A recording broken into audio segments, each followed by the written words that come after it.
Wasn't until Chloe, the scholarship student, showed up that I realized I was just a placeholder princess. But my father didn't know that. So, at a business gala, he announced loudly, "Anya, tell daddy who you like. Bring him over and I'll welcome my new son-in-law today." The entire ballroom turned to look at the three wealthy heirs who had once been my closest friends, my protectors. But the three of them acted as if they hadn't heard a thing. One was feeding Chloe a piece of cake. Another was making her laugh. The third was watching her with an expression of pure, tender adoration. The silence was thick with awkwardness. My father's face stiffened. "Dad," I said quickly, "my boyfriend is studying abroad. I'll bring him to meet you when he's back." The three of them shot me a look of pure scorn. I knew they didn't believe me. They thought I was just trying to save face. But the truth was, I really did have a boyfriend. The next time I visited their homes, it was to deliver my wedding invitations. I was having tea with Mrs. Hayes when Liam, her son, came downstairs. "Liam, darling," she called out, "we were just talking about Anya's wedding." Liam, every inch the domineering CEO, shot me a glare. "Anya, who said anything about marrying you? Don't use my mother to pressure me. I've told you I'm not interested. Get it through your head." He stormed out of the house without another word. Mrs. Hayes sighed. "That boy only ever hears half of a conversation. Who said you were marrying him?" She looked at me apologetically. "Anya, I'm so sorry. I don't know what's gotten into Liam. He used to adore you. He and the other two were always fighting over who could be nicer to you. I used to think he'd have to fight them off if he wanted to be my son-in-law.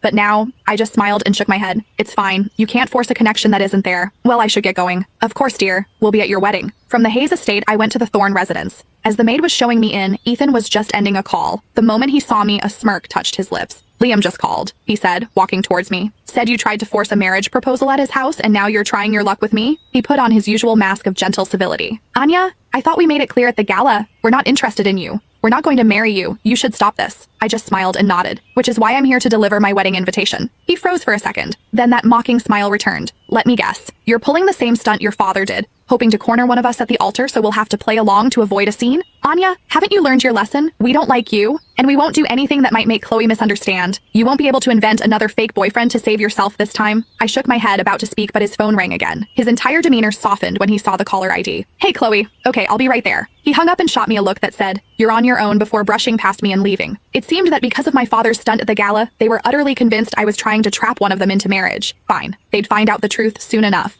Mrs. Thorne came out then, greeting me warmly and accepting the invitation. "My Ethan just doesn't know how lucky he could have been," she sighed. I was delivering the invitations myself because, despite the fractured friendship with the three of them, their parents had always been incredibly kind to me. After my mother died, and my father threw himself into his work, I had spent my childhood rotating between their three homes. I would never forget the warmth and love they had shown me. Just then, I saw a new post on Chloe's social media. A picture of the four of them at an amusement park. Perfect. That meant I could go to the third house without any interruptions. I was sitting with Mrs. Monroe when I said, "The wedding is next month." "Mom, how could you arrange a marriage between me and Anya without asking me? This is my girlfriend Chloe." Noah Monroe stormed in, pulling Chloe by the hand. "Mom, I know we used to play house and you all joked about me marrying Anya, but we were just kids. We're adults now. You have to respect my choice."